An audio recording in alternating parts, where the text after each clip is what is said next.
नमस्कार, आप देख रहे हैं मोदी मुल्क और मुसलमान, साथ में आपके शिखा ठाकुर। मोदी सरकार में कई जन कल्याणकारी योजनाएं चलाई जा रही हैं और इन योजनाओं को लेकर के देश के मुसलमानों का क्या है सियासी मूड। प्रधानमंत्री मोदी के सबका साथ सबका विकास से कितने प्रभावित हैं मुस्लिम मतदाता, मुसलमानों तक कितनी पहुंची केंद्र सरकार की योजनाएं। भारत 24 आपके लिए लेकर आया है इन तमाम सवालों के जवाब। तो आइए शुरू करते हैं हमारा खास शो मोदी मुल्क और मुसलमान। एक तरफ अगर इस्लामी पढ़ाई हो रही है तो एक तरफ दुनियाई पढ़ाई भी बहुत ज़रूरी है। एक तरफ कंप्यूटर है तो एक तरफ कुरान है। तो ये इतना ज़बरदस्त, मैं तो ये सोचता हूँ कि माननीय प्रधानमंत्री मोदी जी के ये आइडिया इतना ज़बरदस्त आया कैसे। 6 बजे महिलाएं घर से बाहर नहीं निकल सकती थी, आज रात के 10 बजे तक बाहर निकल सकती है। प्रधानमंत्री जी मोदी जी के नेतृत्व में और योगी जी के नेतृत्व में आज बहुत कुछ मिल रहा है। इस तरीके का लाभ मोदी सरकार और योगी सरकार द्वारा दिया गया, मेरे हिसाब से किसी सरकार में नहीं दिया गया और सब एकदम खुशहाल जी। केंद्र की मोदी सरकार लगातार मुसलमानों को बेहतर बनाने के लिए, बेहतर समाज को स्थापित करने के लिए काम कर रही है। और उत्तर प्रदेश की बात करें तो उत्तर प्रदेश में भी बड़े पैमाने पर मुस्लिम समाज को आगे बढ़ाने के लिए काम किए जा रहे हैं। इसको लेकर हमारे साथ तमाम मुस्लिम समाज की महिलाएं बातचीत करने के लिए मौजूद हैं। और आप हमारा सबसे खास कार्यक्रम मोदी मुल्क और मुसलमान देख रहे हैं और मैं आपके साथ नीलेश चौहान हूं। मैडम, आपसे जानना चाहेंगे कि मोदी जी जो लगातार दावे करते हैं कि मुस्लिमों को हम आगे बढ़ा रहे हैं, उनके दावों में कितनी सच्चाई है? सब सच्चाई है, अभी तक ये बताइए कोई सारी सच्चाई है। और ये है मोदी जी, हम लोग रामपुर से आए हैं क्योंकि 11 साल पूरे हो चुके हैं मोदी जी के उसको, और उन्होंने जो भी काम किया है कोई ऐसा नहीं किया कि मुसलमान के साथ कोई विश्वासघात हुआ हो। ठीक है, हर काम में सच्चाई है। जैसे 3 तलाक है, महिलाएं इससे बहुत खुश हैं। आयुष्मान कार्ड है, जो गरीब लोग थे आज सबका इलाज हो जाता है, पहले किसी का इलाज नहीं होता था। सब बेचारे गरीब लोग इधर से उधर वो होते थे, आज उन्होंने गरीबों के लिए इतना वो किया है। और 6 बजे महिलाएं घर से बाहर नहीं निकल सकती थी, आज रात के 10 बजे तक बाहर निकल सकती हैं। पहले घरों में तलाक दे दिया जाता था, बोलकर शौहर चले जाते थे। अब कितना बदला है मोदी जी की सरकार? बहुत ज्यादा बदल गया। इस टाइम तो पहले से बहुत दिक्कतें आती थी, अब कोई भी दिक्कतें और महिलाओं को नहीं है। और लेकिन गरीबों के लिए बहुत ज्यादा मदद है कि अनाज से भी है, हर चीज की सेवा है उनके लिए, विधवाओं के लिए भी है, सभी के लिए सेवा का मौका दे रहे हैं। बहुत अच्छा है। मोदी जी लगातार कह रहे हैं कि हम मुस्लिम समाज के महिलाओं को उनका घर देने का, छत देने का काम कर रहे हैं। क्या वाकई में ये लाभ आप लोगों तक पहुंच रहा है या राशन का लाभ पहुंच रहा है? हाँ, पहुंच रहा है। राशन भी मिल गया है, सब सुविधाएं हैं, सब काम सब सही बढ़िया हो रहे हैं। कहा जाता है कि मुस्लिम जो है मोदी जी के सरकार में सुरक्षित नहीं, आपको कैसा लगता है? हमें तो सही लगता है, सब सुरक्षित है, सब इंसान बंदे बढ़िया रह रहे हैं, सब कोई दिक्कत नहीं, कोई परेशानी नहीं। मोदी जी तमाम दावे करते हैं कि हम मुस्लिम समाज को आगे बढ़ाएंगे, खासतौर पर पसमानदा मुस्लिम को। कितनी सच्चाई है उन दावों में? पसमानदा मुस्लिम का इस समय सुकून से जी रहा। पसमानदा मुस्लिम ने सारे कोई भेदभाव नहीं है, जितने भी विकास हो रहे हैं सब निष्पक्ष होते हैं। जितनी भी आज के टाइम में नौकरी निकल रही हैं वो सबको मिलती हैं, उसमें कोई भी ना रिश्वत जाती है ना ही किसी की सिफारिश चलती है, सब निष्पक्ष होता है। जो भी योजनाएं हैं जैसे कि आयुष्मान भारत है वो सबको इलाज मिलता है, नौकरियों में कोई भेदभाव नहीं होता, तो सही है। मुस्लिम अल्पसंख्यक सही चल रहा है, इसमें कोई दिक्कत नहीं। इसी का मदरसों को लेकर जो विपक्ष है वो लगातार कह रहा है कि मदरसों को टारगेट किया जा रहा है और योगी और मोदी की सरकार कह रही है कि मदरसों को हम हाईटेक कर रहे हैं। नहीं, उसमें मदरसे क्या हुआ, कुछ मदरसे ऐसे थे जिनका बिना रजिस्ट्रेशन के चल रहे थे, सिर्फ कागजों में चल रहे थे, उसकी जांच हो रही है। जो सही है वो आज भी है, चल रहे हैं, जो गलत है वो बंद हो रहे हैं। तो ये तो ठीक है, जांच होना चाहिए। वक्फ संशोधन बिल को भी लेकर तमाम अफवाहें फैलाई गई कि मुस्लिमों से उनकी जमीन छीन ली जाएगी, आपको क्या लगता है? जमीन क्यों छीनेंगे? मुस्लिम यहाँ का नागरिक है, जमीन थोड़ी छीनेंगे। हाँ, जो जमीनें जो पहले थी, बपुल औलाद जमीनें थी, अलग अलग जमीनें थी, उन जमीनों की जांच चल रही है। वो जिनकी जमीनें क्यों छीनेंगे? ऐसा नहीं है, गलत। ये तो विपक्ष का काम है, तो करते ही है, जो भी योजना होती है उसका गलत रखते ही है, लेकिन ऐसा कुछ नहीं। सर, आप क्या कहना चाहेंगे वक्फ बिल को लेकर, जिस तरीके से तमाम भ्रांतियां फैलाई गई? हालांकि हकीकत तो ये है कि जिन लोगों ने गरीबों को हक मारा है, वक्फ की जमीनों पर कब्जा किया है, अगर वो खाली होती हैं, गरीबों को मिलेंगी तो अच्छा होगा। देखिए 2014 से पहले जो कुछ हुआ वो आपके सामने था। और 2017 से पहले यूपी में हमें एक कब्रिस्तान की बाउंड्री बना के दे दी जाती थी, उसमें उलझा दिया जाता था, हमें कुछ नहीं दिया जाता था। आज माननीय प्रधानमंत्री जी मोदी जी के नेतृत्व में और योगी जी के नेतृत्व में आज बहुत कुछ मिल रहा है। आप राशन को ले लो, बराबर का हिस्सा में मिल रहा है। आप और लाइट को ले लो, बिजली को ले लो, 0 पे मिल रहा है। और क्या चाहिए, सब चीज़ें मिल रही हैं। 3 तलाक पे मसला ले लिए आप, वक्फ बोर्ड पे ले लिए आप, मदरसों के लिए ले लिए, एक हाथ में कुरान एक हाथ में कंप्यूटर। ये माननीय प्रधानमंत्री जी ने की सोच है, प्रधानमंत्री जी ने सोचा है। कोई और दूसरे इससे पहले भी 14 से पहले प्रधानमंत्री रहे, कभी नहीं सोचा इस चीज़ों को, लेकिन आज बराबर का हिस्सा हमें मिल रहा है और हमें कोई भेदभाव नहीं है। इसलिए मुस्लिम समाज सबसे ज्यादा भारतीय जनता पार्टी से जुड़ रहा है और रिजल्ट भी सामने आ रहा है। 2014 से पहले मुस्लिम समाज को वोट बैंक समझा जाता था। अब मुस्लिम समाज को उनका हक देने का काम सरकारें कर रही हैं। मुस्लिम समाज किस तरीके से योगी की सरकार और मोदी की सरकार को देखता है और किस तरीके से कामकाज को देखता है, क्योंकि मदरसों की बात करें तो मदरसों से हाल फिलहाल में जो रिजल्ट आए हैं, बच्चे डॉक्टर्स बन रहे हैं, IAS IPS क्रैक कर रहे हैं, तो कैसा लगता है अब?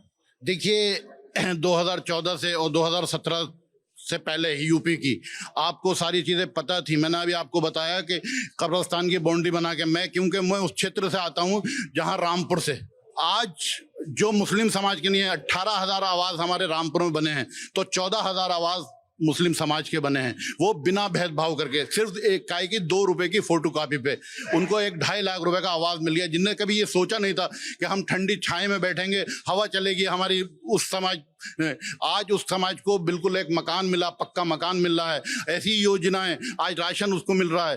तो ये भारतीय जनता पार्टी ने किया है, लेकिन और पार्टियों ने नहीं किया। हमें सिर्फ बैग समझ के हमें यूज किया गया, बाकी हमें कुछ नहीं दिया गया। आपसे जानना चाहेंगे कि जब किसी भी समाज का युवा आगे बढ़ता है तो समाज बेहतर होता है।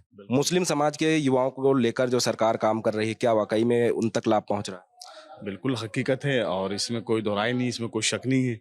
और मुसलमान जितना लाभान्वित भारतीय जनता पार्टी माननीय प्रधानमंत्री मोदी जी के नेतृत्व में हुआ, मुझे लगता है कि अभी तक 70 सालों में किसी भी सरकार में नहीं हुआ। अपने आप में एक रोमांचक है और वाकई हम लोग बिल्कुल संतुष्ट हैं और बिल्कुल इस बात से हम लोग मुत्तफिक हैं कि हाँ, इस सरकार में एटलीस्ट कम से कम भाजपा सरकार की नीति हमें समझ में आती है कि कम से कम वो मुसलमानों के लिए कोई कर रही है लगातार। मतलब इसमें बताने की जरूरत नहीं है, जिस मुसलमान को लाभ मिला वो ऑलरेडी मिला है। इसमें कुछ चीज दर्शाने की जरूरत नहीं है। हर एक योजना में हम आगे हैं, किसी चीज में हम पीछे नहीं है। हमको तो कांग्रेस ने 70 साल में दिया क्या? हमें तो सिर्फ बरगलाया, बेवकूफ बनाने का काम किया, कुछ नहीं किया। तो आज हम लोग अपने दिल से मुतमईन होकर माननीय प्रधानमंत्री मोदी जी के साथ में हैं और इन 11 सालों में हकीकत बात ये है, सबसे बड़ा एग्जाम्पल शिया सुन्नी का झगड़ा भारतीय जनता पार्टी सरकार में खत्म हुआ। आए दिन झगड़े होते थे, लोग राजनीति करते थे, कांग्रेस समाजवादी की सरकार में ही सब हुआ है। और आज आप देख लीजिए, कहीं कुछ नहीं, सब एकदम सकल सह कुशल एकदम भाईचारे के साथ में। आप देखिए मुहर्रम संपन्न हो रहा है, 12 रबीउल अव्वल का जुलूस प्यार मोहब्बत के साथ संपन्न होता, कभी कोई अराजकता नहीं और किसी अराजकता करने वालों को बख्शा नहीं जाएगा। तो सबसे अच्छी जो नीति है माननीय मुख्यमंत्री योगी जी की, माननीय प्रधानमंत्री मोदी जी की, वो बहुत शानदार नीति है, इससे हम बिल्कुल सहमत हैं। मोदी जी कहते हैं कि मदरसों को हम हाईटेक करेंगे, एक हाथ में कुरान दूसरे हाथ में लैपटॉप देंगे। वो हकीकत भी दिखाई देती है। तमाम अभी रिजल्ट आए तो उसमें नीट टॉप करने वाले मदरसे के छात्र थे, IAS और IPS क्रैक करने वाले मदरसे के छात्र हैं। कितना ज़्यादा अब गौरवान्वित महसूस करते हैं जब हमारे मदरसों में भी अत्याधुनिक तकनीक का इस्तेमाल होगा और अत्याधुनिक पढ़ाई होगी? मुझे लगता है कि ये जो पहल हुई है, वाकई ये पहल बहुत ही ज़बरदस्त है और हमारे हक में है ये पहल।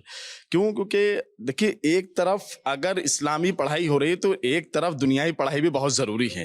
एक तरफ कंप्यूटर है तो एक तरफ कुरान है। तो ये इतना ज़बरदस्त, मैं तो ये सोचता हूँ कि माननीय प्रधानमंत्री मोदी जी के ये आइडिया इतना ज़बरदस्त आया कैसे? मतलब किसी सरकार ने आज तक, जो भी होता वो सब हमारा वोट बैंक हम लोगों को समझा जाता है, कुछ नहीं, वोट लिया, ख़त्म बात। उसके बाद मुसलमान कहाँ है कुछ पता नहीं। लेकिन कम से कम कुछ नहीं तो एटलीस्ट भारतीय जनता पार्टी कुछ सोचती तो है, भारतीय जनता पार्टी का स्लोगन तो है, कम से कम वो उसका कुछ प्लान तो है कि हाँ मदरसों के अंदर शिक्षा भी जरूरी है। और आज जिस तरीके से यूपी के अंदर, अलग स्टेटों के अंदर जिस तरीके से बच्चे जो रिजल्ट आ रहे हैं, जो नीट क्वालिफाई कर रहे हैं, IPS IAS की डॉक्टर बन रहे हैं, इंजीनियर बन रहे हैं, श्रीनगर में जाके देखिए आप, और जगह जाके देखिए, हमारे उत्तर प्रदेश के बच्चे देख लीजिए, जो मदरसे के बच्चे की बात कर रहा हूँ मैं, स्कूल के बच्चों की बात नहीं कर रहा हूँ, मदरसों के बच्चों की बात कर रहा हूँ। जब से आधुनिक या अत्याधुनिक पढ़ाई की शुरुआत हुई है वहां पे, तब से इतने जबरदस्त तरीके से स्टूडेंट और मदरसे के बच्चे लगातार रिजल्ट क्वालिफाई कर रहे हैं, लगातार रिजल्ट बहुत शानदार आ रहे हैं। मोदी सरकार ने, आपने श्रीनगर की बात कही, तो मोदी सरकार ने कश्मीर में धारा 370 हटाने का काम किया। कहीं ना कहीं अब कश्मीर की और भी ज्यादा तस्वीर बदलेगी, क्या लगता है? बिल्कुल, आज आप लाल चौक चले जाइए, आज आप लाल चौक को देखिए, पहला जैसा लाल चौक नहीं रहा। आज आप लाल चौक से जाके देखिए, आप गर्व के साथ में कश्मीरी भाई झंडा फहराते हैं, गर्व के साथ में झंडा रोहण होता है, गर्व के साथ में लाल चौक पे लोग जो है आवाज जवान होता है, और गर्व के साथ लोग वहां पर रहते हैं, और वो ये कहते हैं कि इस सरकार में, भारतीय जनता पार्टी की सरकार में आज श्रीनगर बदलता हुआ श्रीनगर है। और एक चीज और वहां पे जो सबसे बड़ी हुई है कि वहां पे कुछ चीजें जो कांग्रेस की सरकार में बैन थी, जैसे कि मुहर्रम को लेकर बड़ा डिस्प्यूट था वहां पर, लेकिन वो आज हम इसका तो बहुत ही ज्यादा शुक्रगुजार हैं हम भारतीय जनता पार्टी के कि उन्होंने मुहर्रम को पीसफुली, शांति के साथ आज मुहर्रम वहां पे संपन्न हो रहा है। आप देख सकते हैं प्रैक्टिकल टाइम वहां है श्रीनगर में, और बहुत शानदार तरीके से मजालिस हो रही है, बहुत शानदार, मुसलमान गौरव फील कर रहा है। और हम इस सरकार से जितना सहमत इस सरकार से हैं, शायद हम किसी सरकार से नहीं हो पाएंगे। कश्मीर को लेकर क्या सोचते हैं? क्योंकि कश्मीर को लेकर तमाम बातें पहले प्रचलित थी, अब कितना बदला है कश्मीर? देखिए, कश्मीर इतना बदला, कश्मीर को सही स्वतंत्र आज़ादी अब मिली है 70 साल के बाद। कश्मीर के जो नागरिक थे, झंडा किसी और का था, केंद्र का पैसा था, ऐसे अपने जीवन व्यतीत करते थे, मगर जो अब नागरिकता आई वो सही आई है। इसमें बच्चों को छूट में आज़ादी मिली है, पूरा स्वतंत्र हुआ है, उसमें सर्विस, नौकरी, एवरीथिंग, सारा बिजनेस, सारी चीज़ बिल्कुल ओपन कर दी गई है। उसमें सारा एक देश एक राष्ट्र का जो नारा था, वो नारा कश्मीर तक हमारा जा चुका है। कश्मीर के युवा भी अब उत्तर प्रदेश आकर बताते हैं कि वहाँ तस्वीरें बदली हैं, क्योंकि पहले युवाओं को मौका नहीं मिलता था, अब मोदी जी ने उनको मौका दिया। पहले उसमें बंटवारे की नीति थी, बंटवारे की पॉलिसी थी, सब कुछ थी। अब सारा एक राष्ट्र, एक नीति, एक नियम, एक कानून, एक व्यवस्था, एक झंडा। तो उसके लिए सारी चीज़ों को अच्छे मौके मिले, सारा खुशी महसूस कर रहे हैं। अभी हम पिछले महीने कश्मीर गए थे, तो मैंने खुद भी देखा कि वहाँ का जो है किस तरीके से जो है टूरिज्म बढ़ा है और किस तरह सब चीज़ें हैं। अगर हमारा पड़ोसी देश थोड़ा सा इस सब चीज़ों को सोच ले तो हमारे पास शांति संपूर्ण हो चुकी है, मगर वो अपने विचारों को भटकाता रहता, जिसको लेके आए दिन इस तरह की घटनाएं हुआ करती, छोटी मोटी छुटपुट। आप क्या कहना चाहेंगे मोदी सरकार के कामकाज को लेकर? देखिए, मोदी सरकार में जो इन 11 सालों में जो काम हो गया है, जो भ्रष्टाचार मुक्त जो सरकार हमारे मोदी जी, डबल इंजन की सरकार प्रदेश में माननीय मुख्यमंत्री श्री योगी आदित्यनाथ जी जो चला रहे हैं, दंगा मुक्त उत्तर प्रदेश। इससे पहले सभी जानते हैं कि मतलब क्या हुआ करता था, सपा गवर्नमेंट में दंगे होते थे, महिलाएं हमारी असुरक्षित रहती थी, तो वो सब चीज़ें अब नहीं है। बाबा ने जो कहा था कि एकदम कानून व्यवस्था एकदम करेक्ट रहेगी, तो वो एकदम करेक्ट है, और सभी माफिया इस समय थर-थर काँप रहे हैं। मुहर्रम भी चल रहा है, कांवड़ यात्रा भी निकलने वाली है, जगन्नाथ जी की रथ यात्रा निकल रही है, कहीं कोई उपद्रव नहीं, कहीं कोई बवाल नहीं। कैसा लगता है सरकार ने जब इतनी अच्छी व्यवस्था की है कि सभी धर्मों का सम्मान करते हुए सभी अपना अपना आयोजन कर सके?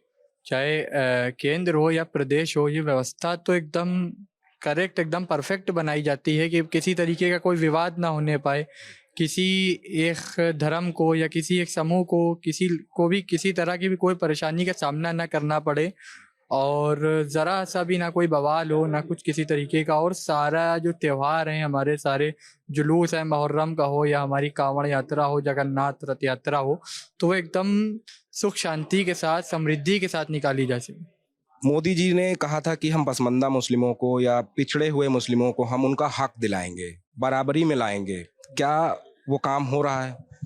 देखिए, मुसलमानों को, मैं पिछड़ों की और उनकी बात तो नहीं करूँगा, मैं ख़ास करके पूरे मुसलमान समाज की बात कर रहा हूँ।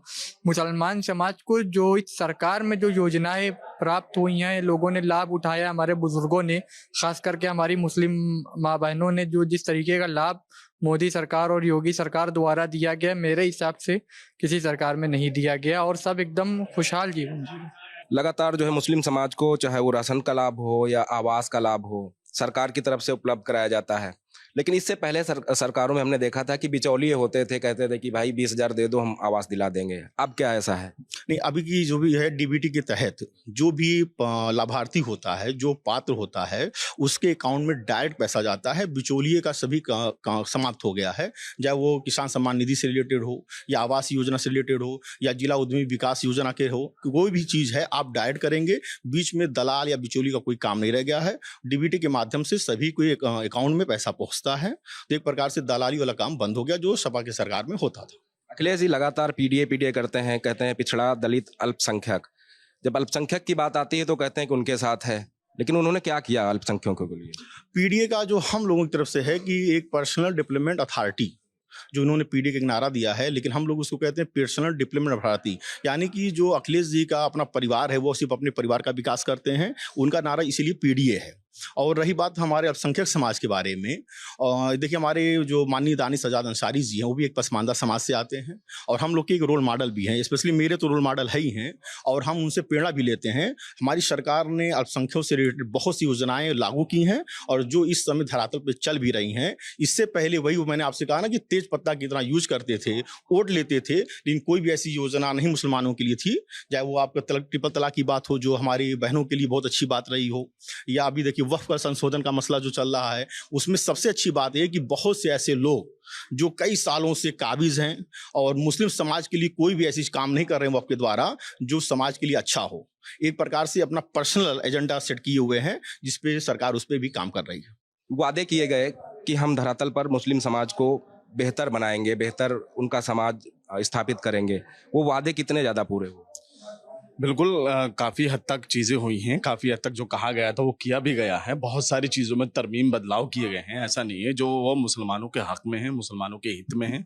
बहुत सारे कानून जो पास किए गए हैं वो कहीं ना कहीं उससे एक खुशहाली आई है और कहीं ना कहीं उससे एक ताकत मिली है और एक मजबूती मिली है मुस्लिम समाज को। और उम्मीद करते हैं आगे भी हम माननीय प्रधानमंत्री मोदी जी को ही प्रधानमंत्री देखना चाहते हैं, माननीय मुख्यमंत्री जी को, योगी आदित्यनाथ जी को, उनको एक बार फिर मुख्यमंत्री देखना चाहते हैं। तो हमें उम्मीद है कि आगे जितने भी ऐसे इदारे हैं जिसमें भ्रष्टाचार और लगातार उसके अंदर उथल कूद हुई है, तो हम चाहते हैं कि बिल्कुल उसमें सही किया जाए, करेक्शन किया जाए। और आगे भी हम उम्मीद करते हैं भारतीय जनता पार्टी सरकार से कि मुसलमानों के हित में जो भी करेगी बहुत अच्छा करेगी, बहुत बेहतर करेगी। वक्फ संशोधन बिल की अगर बात करें तो विपक्ष ने तमाम भ्रम फैलाया कि वक्फ संशोधन बिल अगर लागू होगा तो जमीनें चली जाएंगी, लेकिन हकीकत ये है कि जब वक्फ संशोधन बिल लागू होगा तो उन मुस्लिमों को उनका हक मिल सकेगा जिन पर कोई दबंग मुस्लिम ने सेंधमारी की है या जबरन जो है वक्फ की जमीन पर कब्जा कर रखा है। देखिए, वक्फ का मामला एक ऐसा मामला है कि हालांकि मैं तो किसी काबिल नहीं जो मैं वक्फ पे बोलूं, और हमारे ऊपर और बहुत सारे लोग हैं जो हमारे उलमा हैं, हमारे रहबर हैं जो वक्फ को पूरा लीड कर रहे हैं, देख रहे हैं।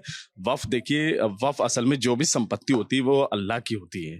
क्यों? क्योंकि हमारे यहाँ एक कॉन्सेप्ट है कि हमारे यहाँ कोई भी इंसान वो अपनी उसके पास जायदाद है या पैसा है या कुछ भी, तो वो अल्लाह के नाम पे वक्फ करता है, यानी वो किसी भी आदमी की नहीं होती, वो ज़मीन अल्लाह के नाम पे होती। उससे गरीब, मिस्कीन, पिछड़े, दबे कुचले लोगों के लिए मदद होती है। ऐसे इदारे बनते हैं कि जो यतीम बेवाओं की इसमें उनसे उनकी मदद मिल सके। तो ये जो भी इसमें प्रॉपर्टी होती है, जो भी इसमें होता है, वो सब अल्लाह के नाम पे होता है। इसमें कोई खुर्द-बुर्द नहीं किया सकता। अगर भाजपा सरकार, माननीय प्रधानमंत्री मोदी जी अगर इसमें करेक्शन करके, जैसे भ्रष्टाचार हो रहा है या जो लोग ऐसे हैं जो आज तक हमें पता ही नहीं चला, मुसलमानों को ही पता ही नहीं चला कि वक्फ की कमाई कितनी है। हकीकत बात है, आज तक हमें कभी ये पता ही नहीं चला कि साल की कितनी इनकम होती है वक्फ से और इसका ऑडिट कब होता है, क्योंकि हमें हमारे लोगों ने जो वक्फ काबिज रहे उन्होंने सिर्फ अपने ही घर भरे और हमें कभी बताया ही नहीं। और वक्फ संपत्ति हमारी जब हम लोग हैं उसमें और अल्लाह के नाम पे वो संपत्ति है, तो यकीनन हर एक मुसलमान को पता लगना चाहिए कि उसमें ऑडिट कब हो रही है, उसकी इनकम कितनी है।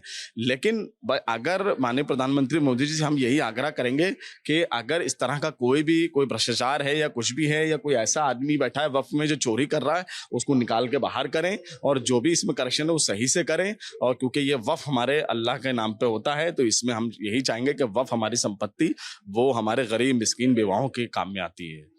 सर, आपसे जानना चाहेंगे, मोदी सरकार कहती है कि मुस्लिम समाज को हमने आयुष्मान कार्ड दिए ताकि वो बेहतर इलाज करा सकें, राशन की व्यवस्था करा रहे हैं, आवास की व्यवस्था करा रहे हैं। क्या वाकई में सारी योजनाएं आप तक पहुंच रही हैं? देखिए, आयुष्मान कार्ड की जहाँ तक आपने बात की है, तो आयुष्मान का लेटेस्ट डेटा अभी हमारे पास आया है। तो मैंने अभी आयुष्मान का डेटा एनालिसिस किया, तो उसमें कम से कम 100 में 30 से 45% ऐसे हमारे मुस्लिम परिवार लाभान्वित हैं जो कि मुस्लिम हैं।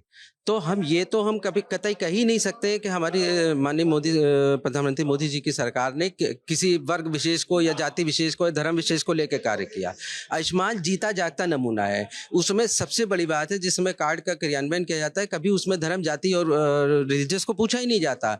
100% में 35 से 40% परिवार ऐसे पूरे प्रदेश में आकलन किया गया, पूरे उत्तर प्रदेश में, जिसमें हमारे मुस्लिम परिवार हैं। तो हम ये कैसे कह सकते हैं कि माननीय प्रधानमंत्री मोदी जी जो है किसी धर्म विशेष या जाति विशेष के लिए कार्य कर रहे हैं? प्रदेश के तमाम मुस्लिम समाज से जुड़े हुए लोगों से बात की। उन्होंने साफ तौर पे कहा कि उत्तर प्रदेश की योगी सरकार और केंद्र की मोदी सरकार लगातार मुस्लिम समाज के उत्थान को लेकर काम कर रही है, मुस्लिम समाज के युवाओं को रोजगार देने के लिए काम कर रही है। तो कहीं ना कहीं मुस्लिम समाज मोदी सरकार से पूरी तरीके से संतुष्ट है और इसीलिए बड़े पैमाने पर मुस्लिम समाज के जो लोग हैं वो मोदी और योगी के साथ जुड़ रहे हैं।